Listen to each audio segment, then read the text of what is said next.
What's up, guys, and welcome to day 20.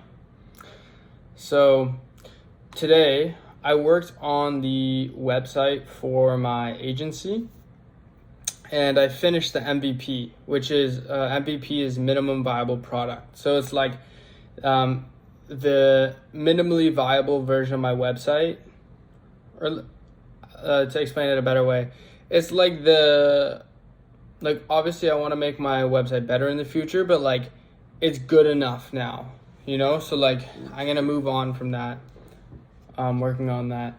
So I made a website for like my general agency, which is like I'll do websites for any business, but then I also kind of finished the MVP for like my niche agency's website. So I want to niche down and like just do websites and marketing for medical clinics. So yeah, my general agency website is called websitedominance.com, and then my niche agency website is called medicalwebsitedominance.com.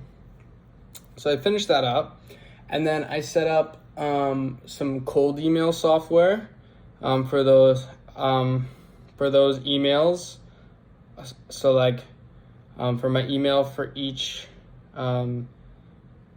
of my websites, I was like setting up this cold email software in case like 2 to 4 weeks from now I decide to do cold outreach via cold email.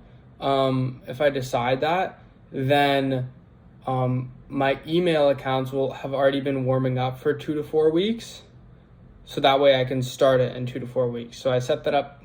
I still have a bit more to do, but I set that up so like if I decide in 2 to 4 weeks I want to start doing cold email, my email accounts are warmed up and I'm ready to start sending like 100 plus emails a day. So that's cool.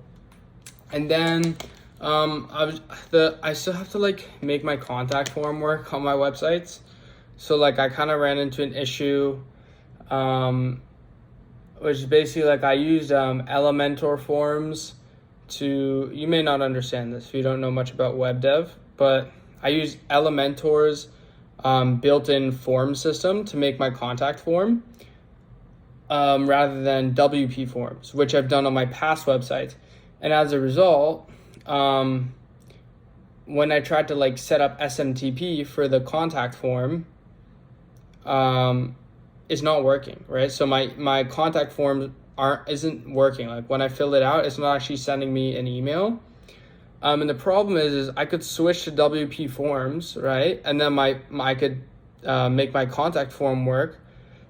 But the problem with that is when I switch to WP forms, the form looks ugly. And in order to make it look the same as it does with like Elementor's built-in form, I'd have to like write a bunch of CSS to like style it so it looks the same. And like, I don't want to write a bunch of CSS, right? Like I really don't want to do that. So what I'm going to do is I have to figure out how to set up SMTP. Hopefully it's possible with Elementor's built-in forms using my email hosting provider, which is Elastic Email. So got to do that. And then I'll tell you guys what's on the rest of my to-do list. And then like I want to niche down, but the reason I'm still taking on like any business really I can get, because like right now my goal is just